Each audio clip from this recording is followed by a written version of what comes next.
No, just yours. Got a few people with me. Okay, I think we're good to go. Very good. That's all right. You have to tell me later. Okay, welcome everyone. Thank you so much for coming along to our ConHome panel today. We've got a great panel. We've got Helen Whately, who is Shadow Secretary of State for Work and Pensions. We've got Frank Sudeen here, Director of Communications and Public Engagement at the Joseph Rowntree Foundation. Anushka Raja is a Research and Analysis Manager at More in Common. And then Phoebe Arsenagic-Little, who is Head of Renewing Our Social Contract at Onward. And I'm Tally Fraser. I'm the Assistant Editor at ConHome.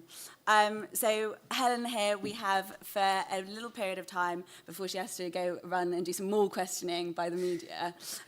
So I thought I'd do a quick intro for this panel. Obviously, we're talking about the cost of living. And I feel like anyone that you talk to these days, sort of politically engaged or not, it's something that people bring up as a topic. So there's clearly a big case, economic and political, for doing something to tackle it and for the Tories to start looking in opposition for ways that they could do that. So I thought we'll start with Helen and let her set out her case and what she's planning on doing if she were to be in government. Thank you very much, Tally. And with such a great panel, I'm really sorry I'm not going to be able to stay for the whole discussion because I want to hear what everyone has to say and also the questions from the audience. But unfortunately, the diary today just doesn't work. So cost of living, and as you say, it comes up all the time. And I spend quite a lot of time as a constituents MP knocking on doors, and it's something that definitely comes up when I speak to my constituents a lot. And literally just the impact of going to the supermarket and shopping for your family costs so much more now than it used to a few years ago. Or, for instance, the cost of eating out and people making choices, and that's hitting hospitality, which is a very important sector in my constituency of Faversham Mid-Kent. But I'll take, I guess, a bit more of a national perspective, and from my perspective as Shadow Secretary of State for Work and Pensions, and what do I think are the answers? I mean, for individuals, to me, the first thing is for people to be in work.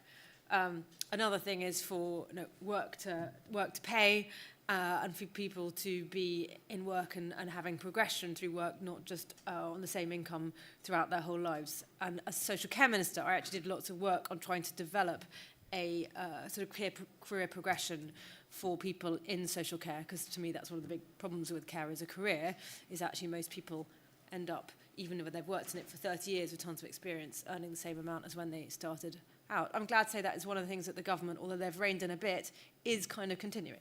So I'm happy about that.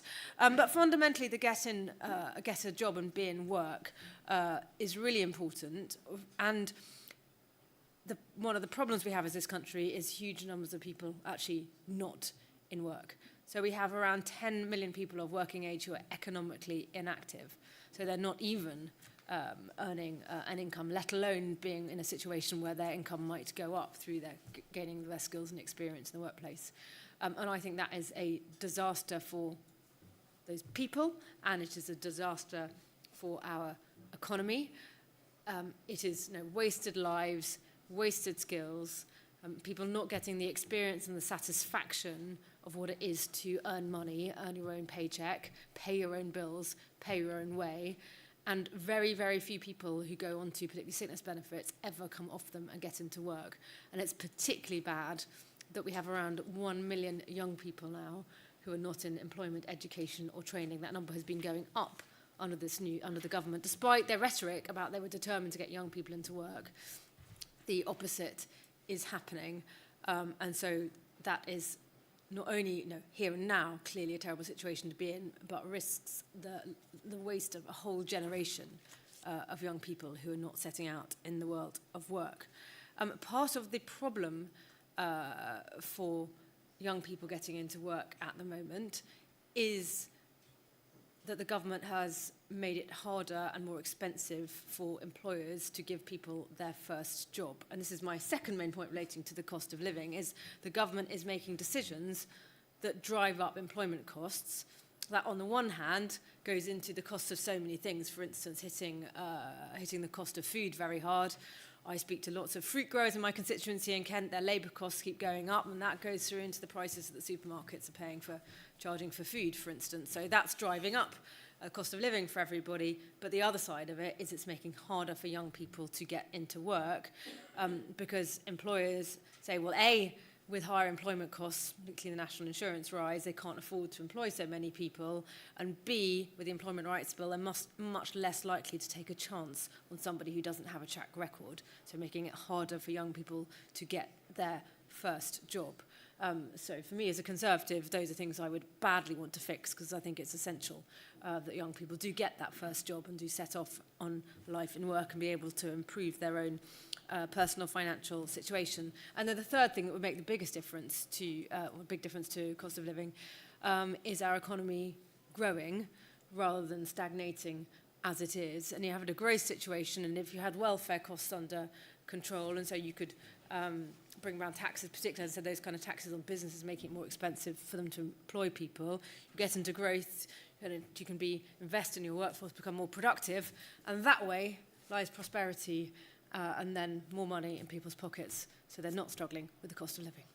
Thank you very much, Helen. Well, look, seeing as we've got you for a bit, I thought I'd sort of throw some questions back towards you. You mentioned, young people a lot just then, and there's an Onward report where Phoebe works that shows concerns that young people identify as their top political priorities, and in the top 3 was cost of living. The Tories need to broaden their vote base. That's not surprising. Young people are there, but they obviously are having a real issue. And one of the things that Phoebe has written about before is about helping young couples to have families, to start families, and that couples are finding that really difficult in this economic situation. Joseph Rowntree have written about the 2-child benefit cap and referred to it as a punitive policy that gets in the way of that. Obviously, the Tories are committed to keeping that cap. I was wondering, is that something to do with the economic situation currently? You think that that's not a viable policy right now? Or is that sort of a moral position for the Tory party and for you, that it's not a policy that... There's a really important fairness point there. I mean, of course, there's a financial point as well, that getting rid of the cap costs about £3.5 billion. But on the fairness point, there are plenty of people that I know, couples, as Phoebe was talking about, who are wondering whether they can even afford to start a family.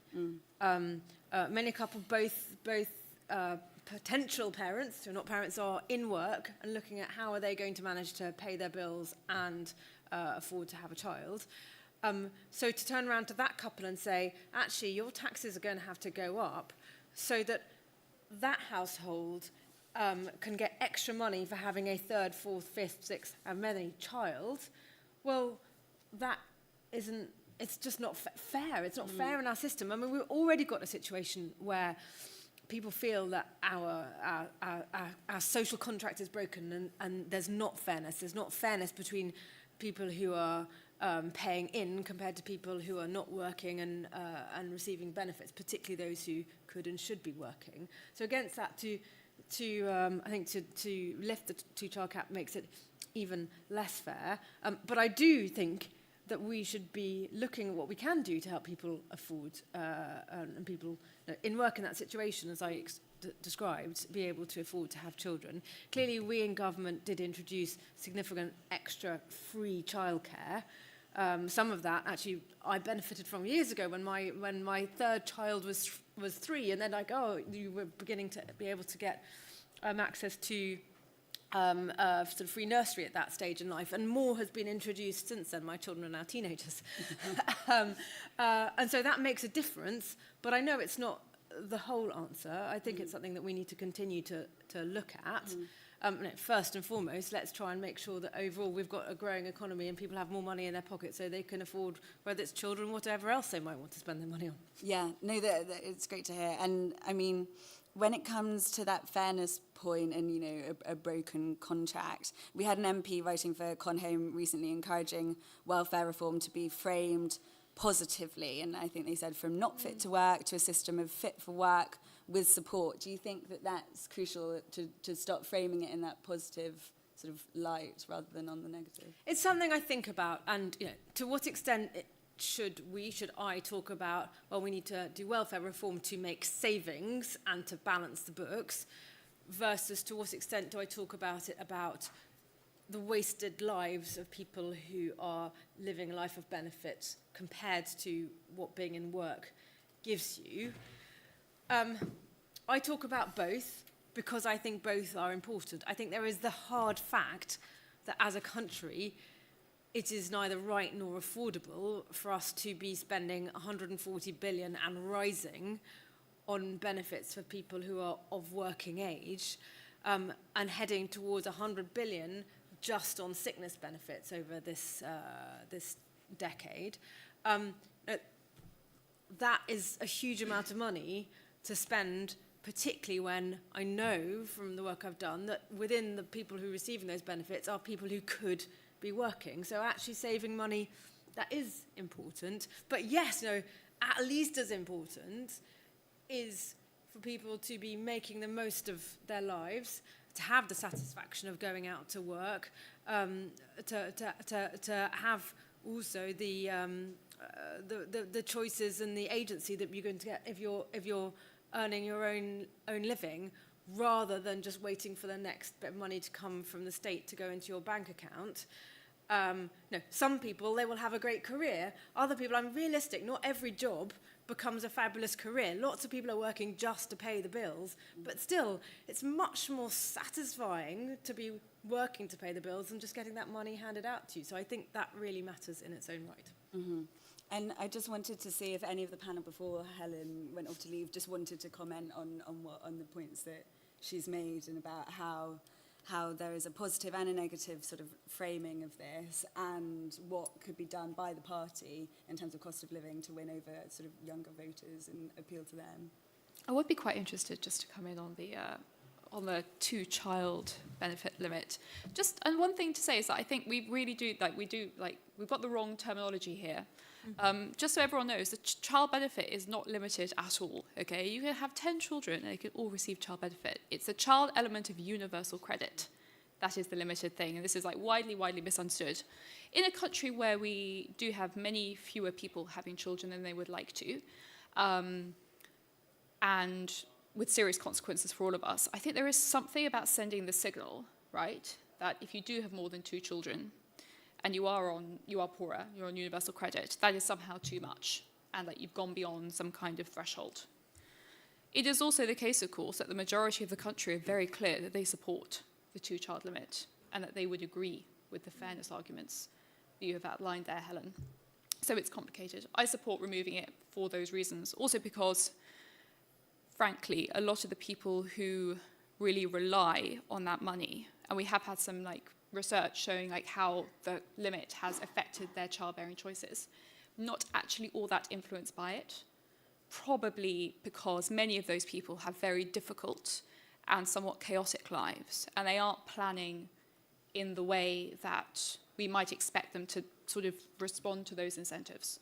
So it does unfortunately have the effect, and this is extremely well evidenced now, of just pushing more and more children into poverty. So it's very complicated. Most people would agree with Helen, but I think I'm in favour of removing it. I don't know what you think about any of those points, Helen.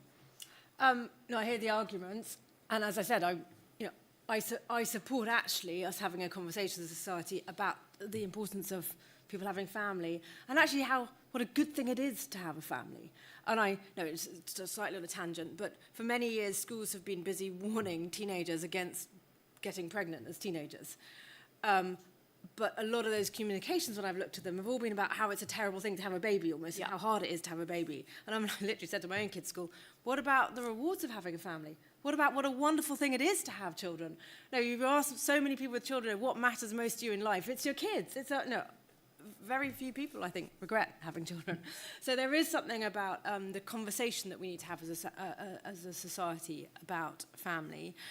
I don't want to see children growing up in poverty, but I have a view that the way for children not to grow up in poverty is for their parents to be in work and paying their own way, and the incentives and the incentives for that matter, and encouraging people to take personal responsibility for the choices that they make matters. Does it? I mean, the majority, something like over 40% of parents who are affected by the cap are in work. No. So that is true, but they're not necessarily doing very much work. So there are lots of people who are, for all sorts of reasons, really limit the amount of work that they could do, unfortunately. So that is also part of the picture.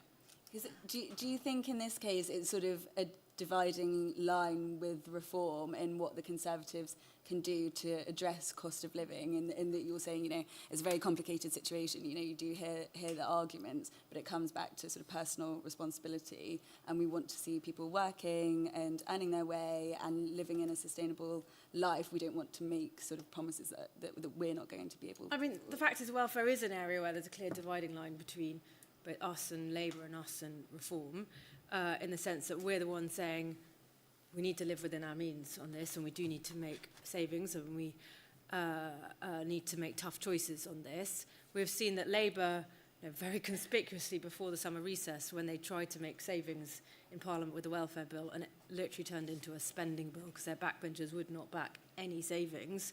Keir Starmer says he still wants to make savings, but his backbenchers haven't changed. So we have offered to support them come up with a savings plan because I think it's so important. And then Reform, who have also signalled about spending more on benefits, but as an example being lifting the two-child cap, and in general are not fiscally responsible, and their manifesto at the last election was an extraordinary example of a bonkers approach to the economy. We, on the other hand, have a completely different approach. Our economy really matters, prosperity really matters. We want the public to be able to trust us that we will set out a plan that works for the future of our country's economy. Because I mean, in the sense of the state of the economy right now, what do you think the state realistically can do when we're looking at quite a bleak economic outlook in terms of helping towards people's cost of living and standards? Well, I mean, so in my area of so what the state can do in my area is welfare. I am absolutely certain that there is a lot the government could do to be bringing the welfare bill down and getting people into work. They can, for instance, do some common sense things like requiring assessments of benefits to be face-to-face, not over the phone, for stopping benefits for low-level mental health problems like anxiety and ADHD. People who, there's lots of research that shows that there's a cohort of people being signed off onto benefits who would be better off in work. That would both save money and improve the supply of labour for the economy. If they did that hand in hand with not making it more expensive to employ people, that would help a lot with the economy, which goes through into helping people with cost of living. Yeah. Okay. Great. I'm gonna.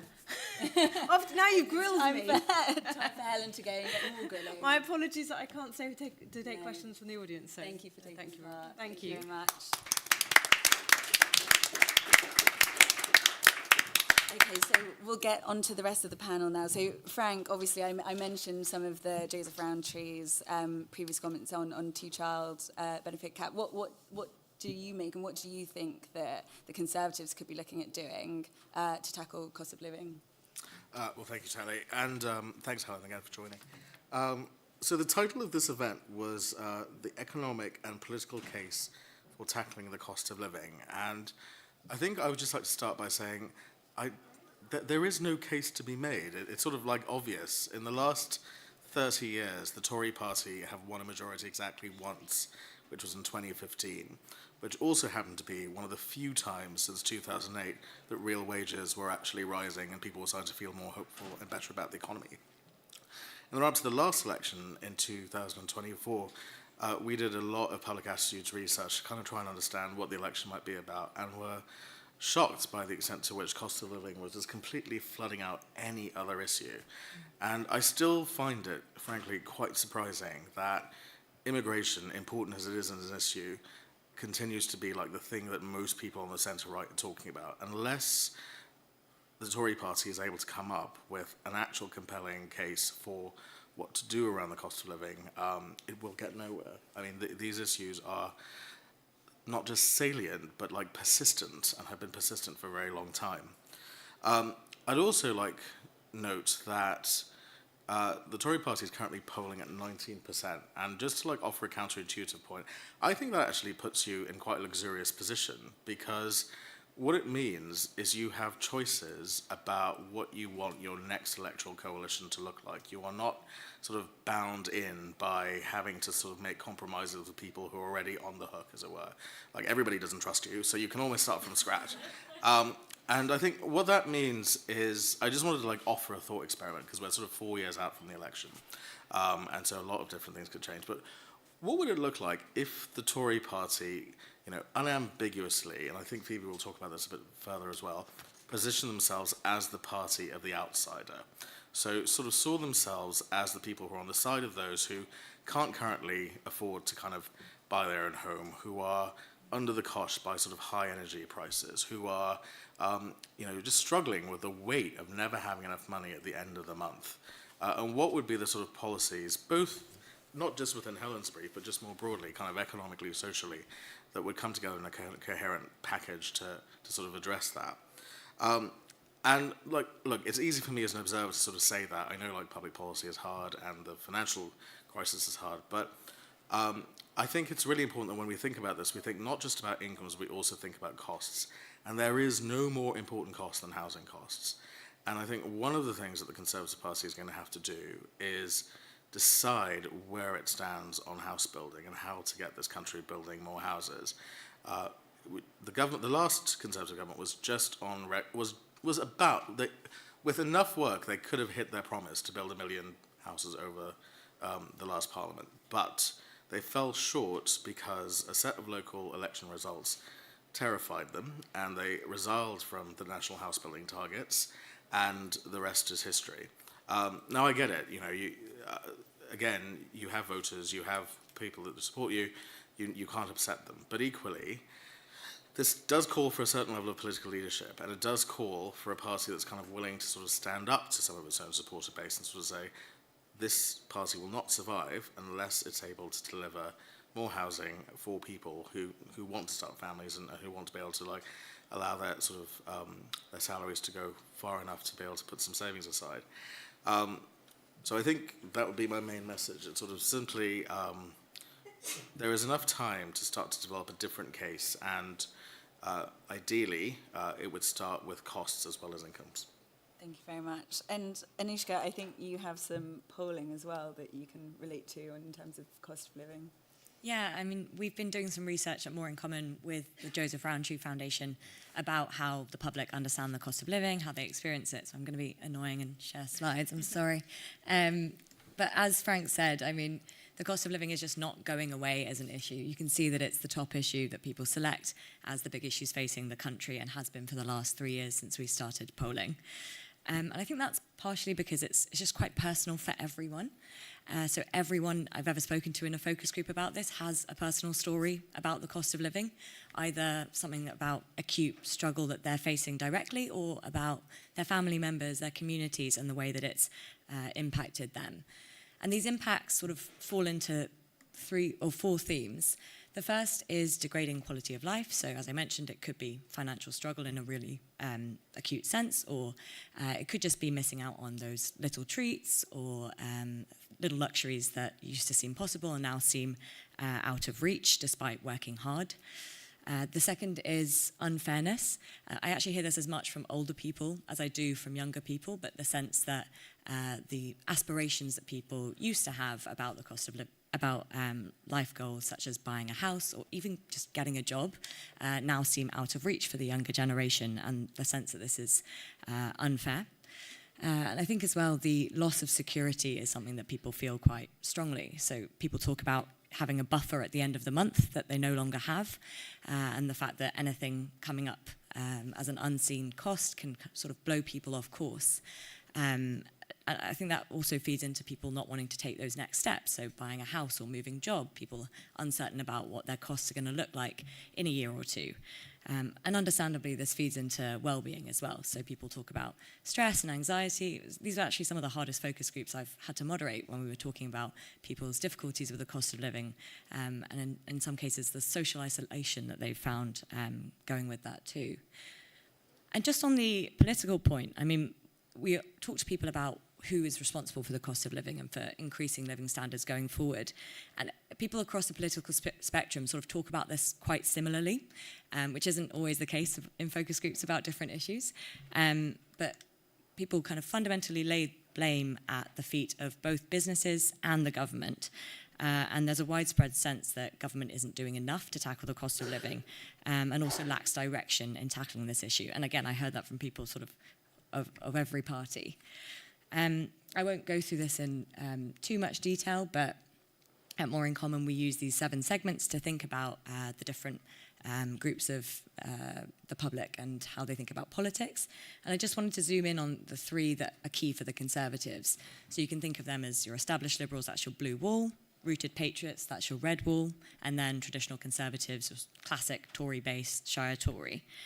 And I think cost of living is important to all 3 of these groups, but the way that it's tackled, I think the way that the actions they want to see on it differ quite a lot. And as Frank says, the Conservatives are in quite an interesting place in being able to sort of choose what comes next. For the traditional Conservatives on the cost of living, they tend to be a bit more immune, a bit more insulated from some of the immediate effects. They tend to be homeowners, they tend to be retired. So often they're talking about younger generations in their family or their communities. But for this group, it's really that sense of fairness and fair play, the idea that, as Helen was talking about, the social contract being broken and the fact that hard work doesn't pay, that really doesn't chime with this traditionally conservative group. For the established Liberals, so blue wall, think about them in sort of Lib Dem conservative seats, they're actually the most likely to recognise the challenge facing the government and say that the circumstances are challenging. They give the government quite a lot of grace. But they want a competent government that takes the tough decisions. And so if you ask them what the Conservatives are at their best, they say it's a party that takes the tough decisions. So there's a lot of space with this group to be seen to be kind of fiscally responsible and acting on the economy in a long-term thinking way. And then just finally, the red wall, so the rooted patriots, who you can think of as sort of deciding the last 4 elections. This group stands alone in the Conservative voter coalition in that they're the lowest income group. So many of them are experiencing the direct impacts of the cost of living. But they have quite a deep anti-elite sentiment. So they're very sceptical of big business, and they point the finger at business and government for the cost of living. So yeah, as we were talking about, quite different segments kind of weighs in to the cost of living, but an important issue that all of them want to see addressed in different ways. Thank you so much. Phoebe, I sort of pulled you in while Helen was here on the 2-child cap, but it would be great to hear your thoughts sort of more broadly on cost of living. Yes, absolutely. I'm going to be quite focused in my thoughts, actually, but before I do that, I just want to build on Frank's point about the political opportunity. I don't know how widely it's understood how strange the past 40 years have been, in that it has been possible to win a pretty strong political mandate simply by winning the support of a single generation, right, boomers. Because the baby boom was such a significantly, such a large generation. By something like 1965, already 40% of the population were boomers in this country or something like that. And that explains lots of the policy decisions that we've seen happen in this country over the past couple decades. For example, when boomers began to reach retirement age, that's when we got the triple lock. But things are changing, because millennials, as of this year or last year, have now overtaken boomers as the single largest generational group in the UK. I think that that's feeding through to political parties through a sense of voter volatility and turbulence. And I think it is causing some confusion. So I really think it is to do with this massive generational shift. We've had many, many boomer politician leaders. Can't even think of a prime minister who hasn't been one for quite a long time. And you've really just been able to focus your energies on that particular segment of the population, and it's been a really powerful winning strategy. And I think that's some interesting background. But I am mainly going to talk about energy. Often when people talk about the cost of living and energy, they're talking about household bills, right? And in the polling that Tali referenced, high food and energy bills was something that was a number 1 priority for young people across every single age group, all the way from 16 to 40.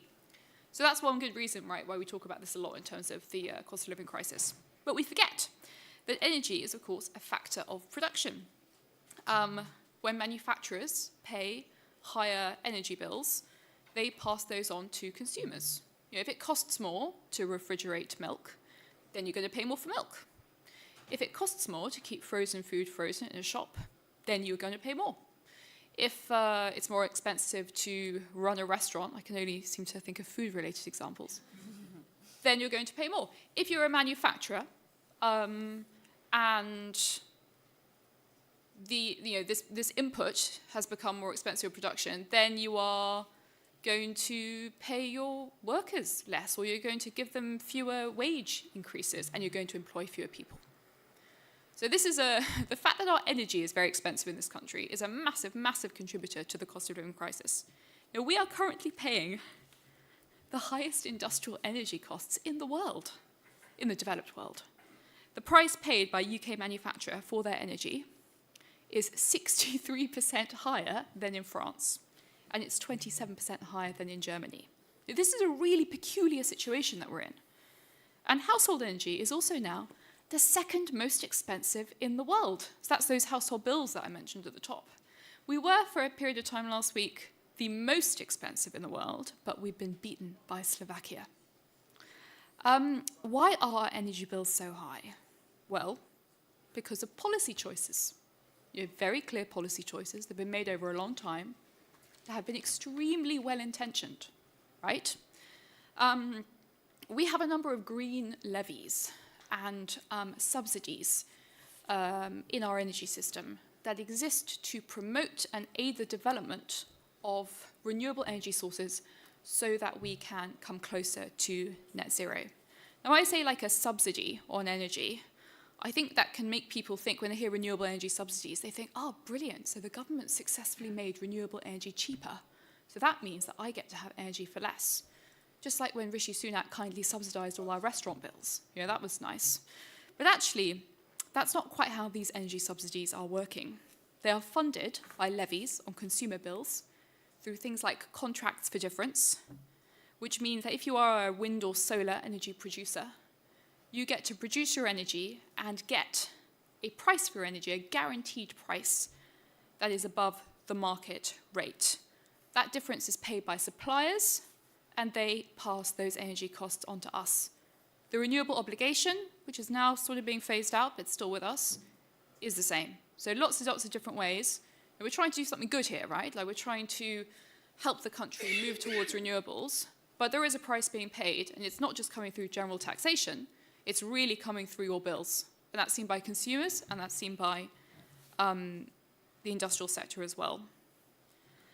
Failure to build energy infrastructure is, of course, another really, really major point that has given us this extremely expensive energy. We've had a stop-start building program with nuclear.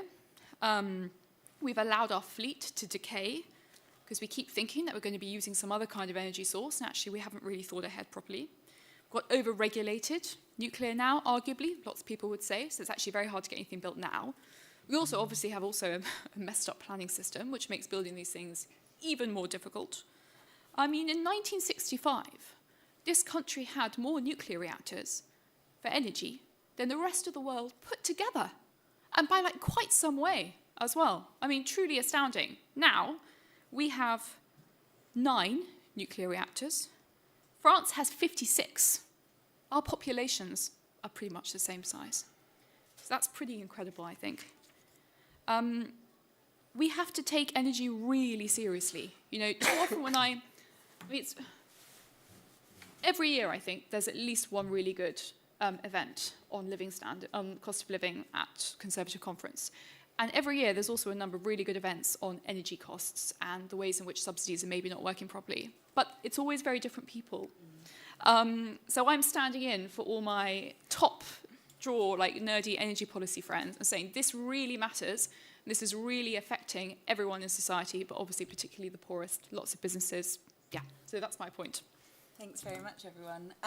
Well, look, if anyone has any questions, we do have someone with a microphone to ask.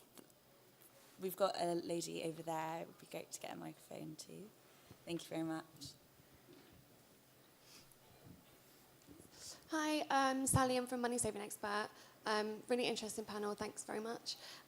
We have a number of kind of small changes that we think would impact the cost of living, including some on energy, so reducing standing charges, for example. So interested from the panel if you think there are small changes that could be made within kind of the fiscal rules at the moment, or is it really big change that we need to see to make a real impact on people's situations? Is there anyone in the panel who would like to address that first? Yeah, yes. Yeah, sure. No, thank you for the question. Look, so people's circumstances are very different, obviously, and there are always going to be different configurations that lend themselves to adjustments. I mean, it's why things like switching is really important. It's why being good consumers is really important. And yeah, we're particularly in a world where increasingly sort of there's been a rise in subscription services and people are on the hook for lots of different things. I think we should be thinking quite seriously about sort of our approach to kind of markets and regulation and whether people are often unnecessarily being exploited by providers.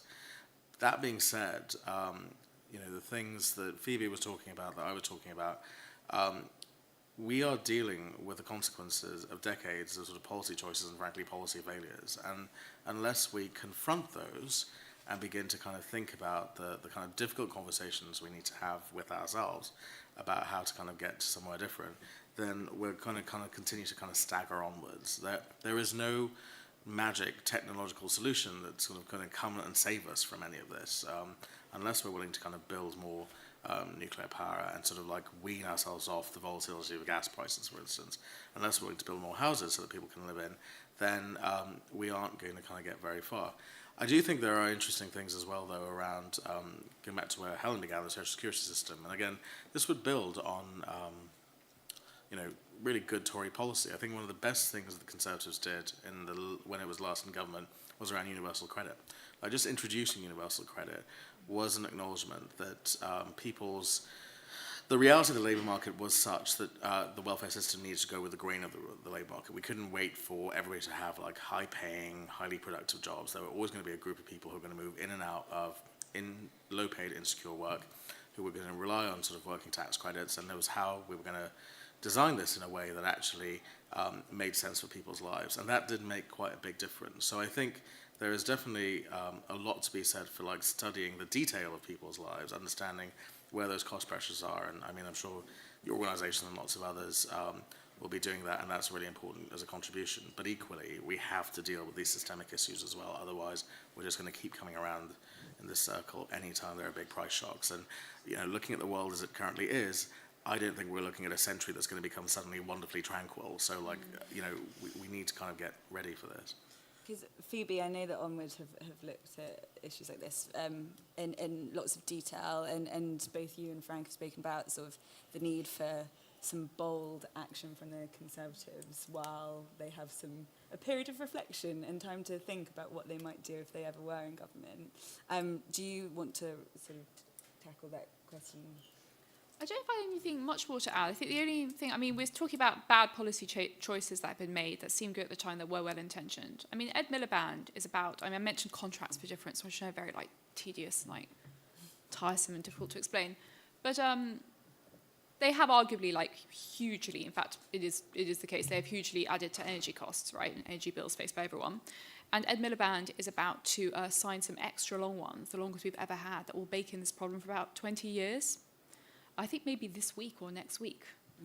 I mean, he has good reasons for doing that, right? If you are ideologically, like, believe this is really, really important, and you really think that we need to give, like, renewable energy industry, like, the certainty that it's going to need, there's a trade-off there. But the trade-off is huge expense, like an impoverishing level of expense, frankly, on the country and on ordinary people. But we don't have to make those decisions. We could just not make them. Yeah. Does anyone else have any questions? Could we go to the man just there in the white shirt? Thank you.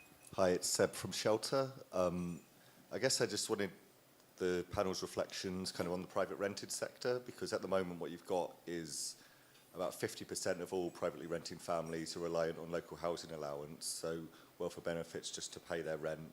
And with that currently frozen, it means the amount of support they're getting isn't keeping up with rents. either pushing them really hard in terms of cost of living or into homelessness. But then you've also got a wider cohort who are just getting absolutely hammered by the cost of renting, even if they're on like relatively good incomes. So if you're projecting forward rents in the next few years up until the next election, those are likely to swallow up quite a lot of measures that might actually support people in the cost of living crisis. So just reflections on the private rented sector and like anything wider around housing. Yeah, Phoebe, you were sort of nodding along. Yeah, I think, there are two. One way, of course, which we can sort of begin to reduce pressure on the private rented sector is by reducing immigration. Onward, we've done some modelling, and it is an estimate showing by how much just purely like having quite a large volume of people arrive over the past few years, particularly like what's known as the Boris wave of people, has added like hundreds of pounds onto people's rent for every month, particularly in London. And that's just because we've got a very constrained planning system, we have a housing crisis, we haven't built enough for a very, very long time. And then when you increase demand suddenly in like very lumpy ways like that, of course, that does put tremendous pressure on the system, and a lot of people like really seriously lose out. So getting a handle on that problem, which I think the Labour government is trying to do, is an important way in which I think we could begin to take off some of the pressure. Something that slightly concerns me is like the flight of small landlords from the sector. I think that's something that we're going to see pick up over the course of the next year. That seems to be where the trend line is going. I'm sure that that is also contributing to what is an extremely difficult problem, and it's going to be difficult for benefits to rise enough to be able to, and of course they're, in some ways, increasing the benefits of that kind can also like add to the problem, right? Because you're making people then compete in like very particular areas, and actually maybe if you just gave them higher benefits and didn't say that they had to spend on housing in their particular area, they could like go somewhere else and like reduce the pressure to like another part of the country. So it all becomes really distortionary and difficult. Sorry, that wasn't actually a hugely productive answer. Anishka, do you want to? Yeah, if I can just come in from the public opinion perspective. Thank you for your question. I think housing is one of those issues where there is appetite for a real kind of radical action from government or opposition parties. Housing costs are one of the central pieces of the cost of living puzzle, and I think it plays into that idea of intergenerational unfairness. People talk about not only younger people not being able to buy, but the impacts on older people who have children still at home and are sort of squeezed in the middle in that way. And I think it's difficult to be optimistic about the future if you feel like you can't aspire to those bigger life goals. So I think it feeds into that wider sense of doom and gloom that we know is kind of taken hold among the public and has an influence on kind of trust in government to do anything if there's no sense that they can kind of get people to feel more optimistic about the future. Frank, you mentioned housing in your opening remarks. Yes.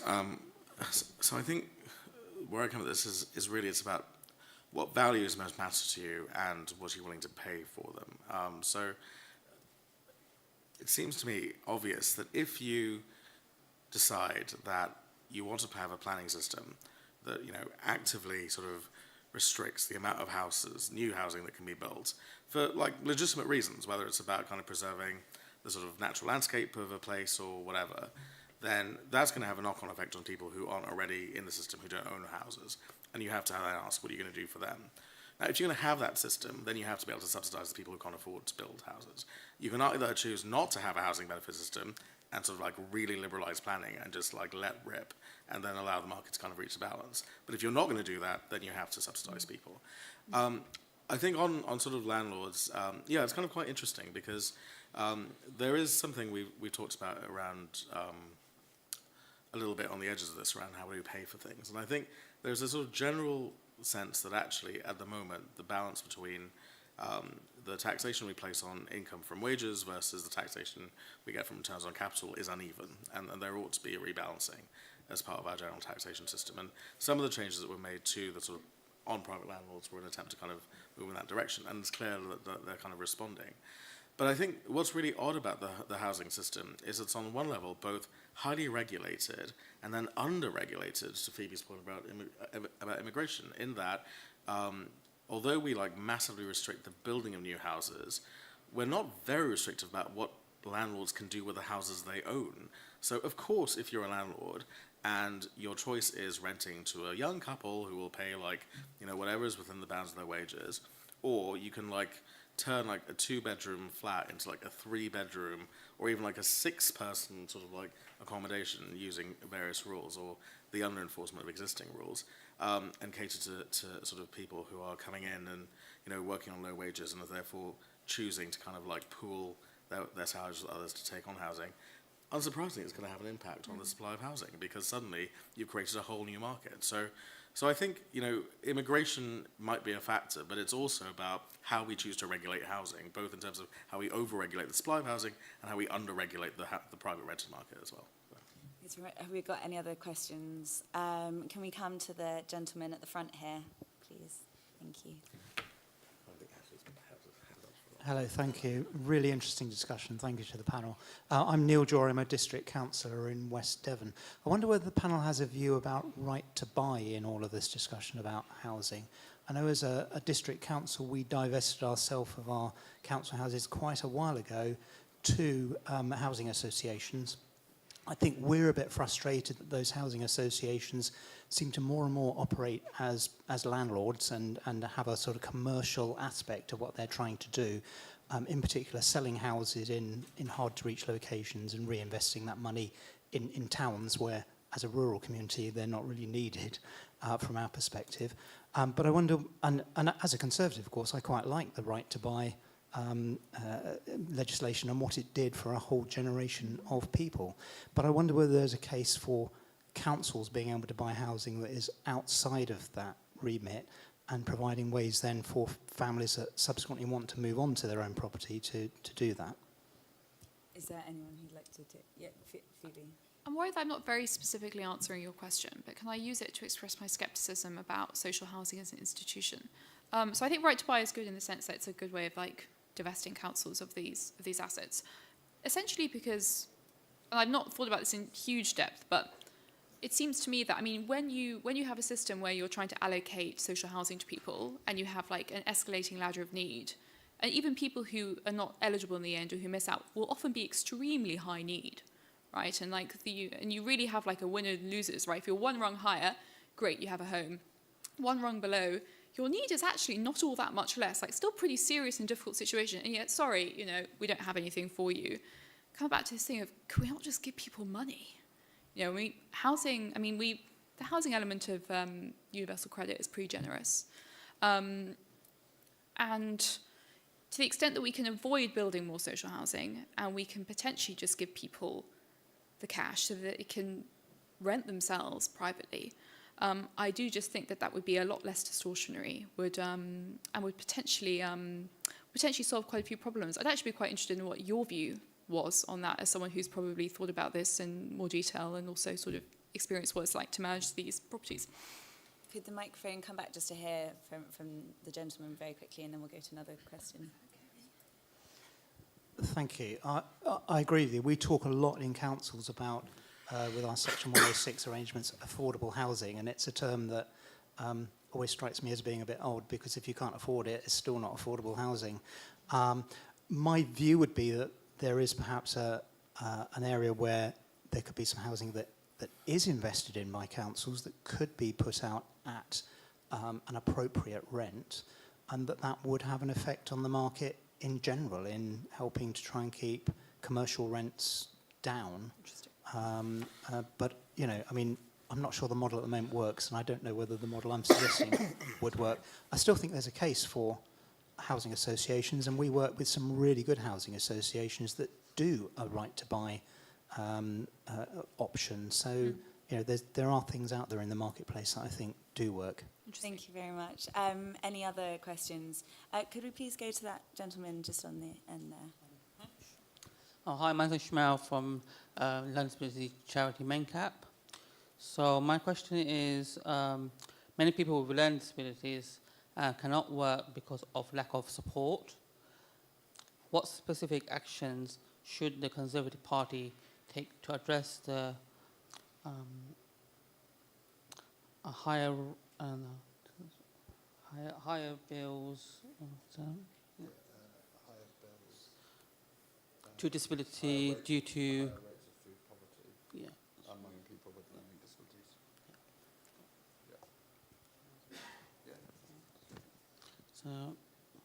So many people with learning disabilities cannot work because of the lack of support.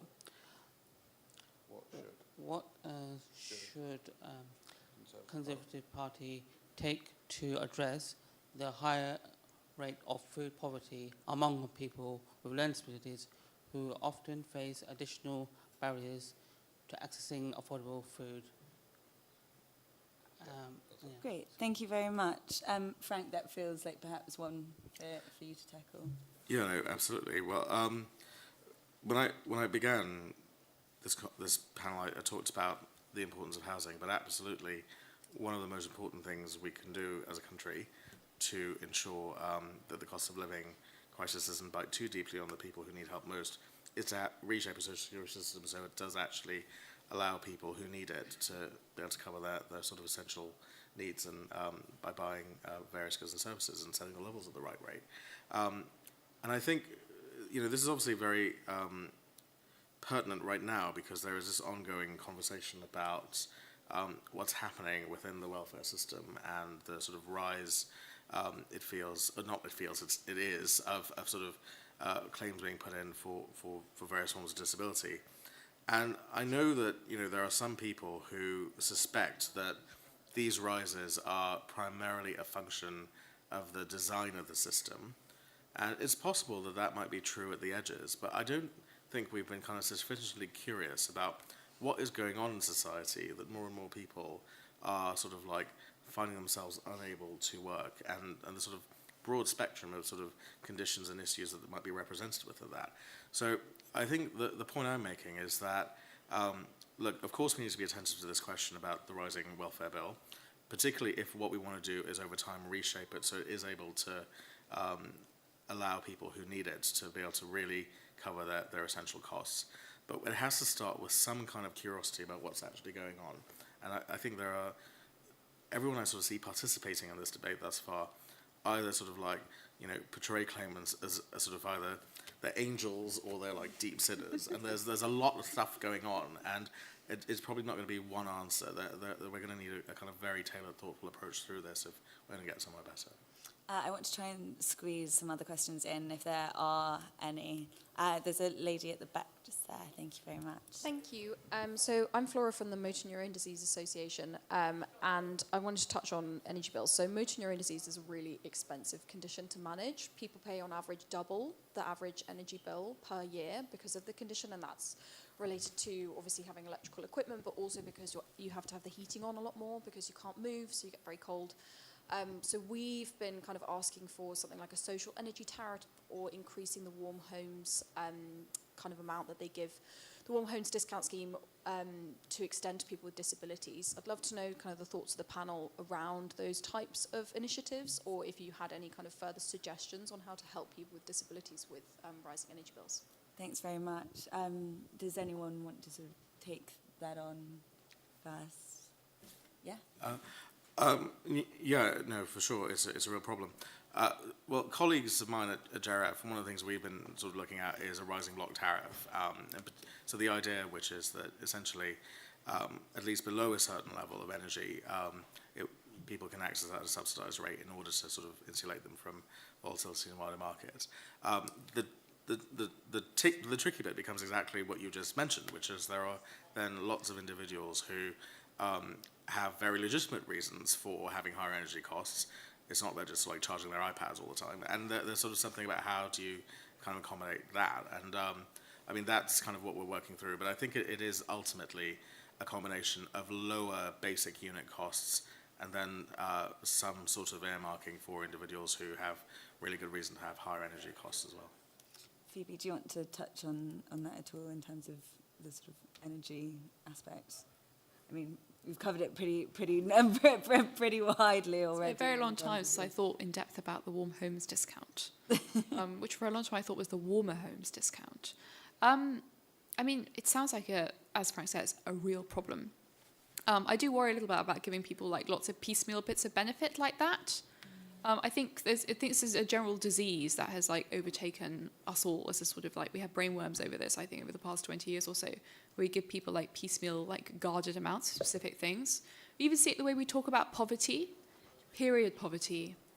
If you can't buy a tampon, that sounds to me like being poor. Food poverty is like a strange one that you hear quite often. The other day I saw a BBC article about carpet poverty. And I don't bring that up in a sort of like, isn't it funny that people can't afford carpets? But to me, this is just poverty, right? This isn't like a special variety of poverty that has arisen, and now we need like a carpet subsidy to help the people who can't buy carpets. So for me, it points to just general problems, the way that we've designed the benefit system, and often a distrust at giving people like a pot of like discrete money. Though that's not true of all types of benefits, and of course those pots do exist.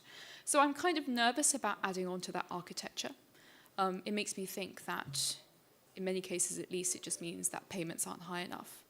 Though this also gets to some of the other, what Frank was saying about, the habit of either describing claimants as being totally angelic or as being like a bunch of malingerers. The truth is that if you are in the business of giving out free money, you're going to have thresholds, and they're going to be arbitrary, and they're going to be weird. And there is such a thing as people who like fraudulently overclaim. But that is in no way, in my view, the bulk of the problem. What you will often have, and this isn't quite right, but it gets the basic, you'll be giving out a score, let's say to get PIP. And if you score 7, let's say you get £40 a week if you score 7. But if you exaggerate a symptom very, very slightly, and maybe it's not really an exaggeration, it's the way you feel on your worst day once a month, then you get 8, and suddenly you're up at £120 a week. Now, that person is acting in a completely rational way. I don't think they think of themselves as fraudulent. I really don't think any of us would think of them as fraudulent. It's not fraud. It's overclaiming. And it's very, very difficult to design a system, a social security system, that stops that happening. And what you often see instead is that thresholds become like weirdly high, right? Because they're trying to account for overclaiming. But that also brings its own problems because not everyone does that. So it's really, really difficult.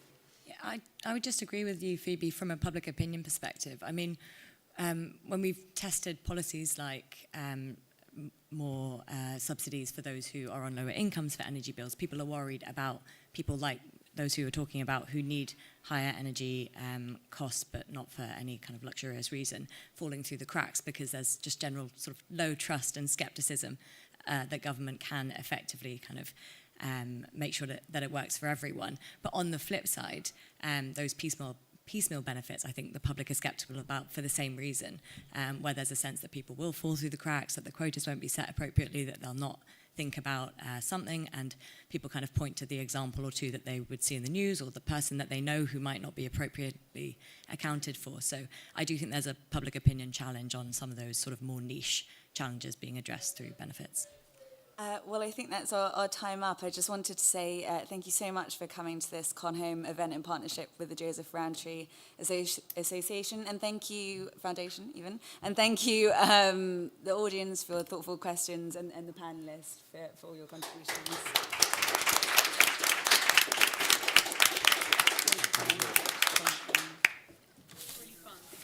Thank you so much for coming, Phoebe. Really interesting.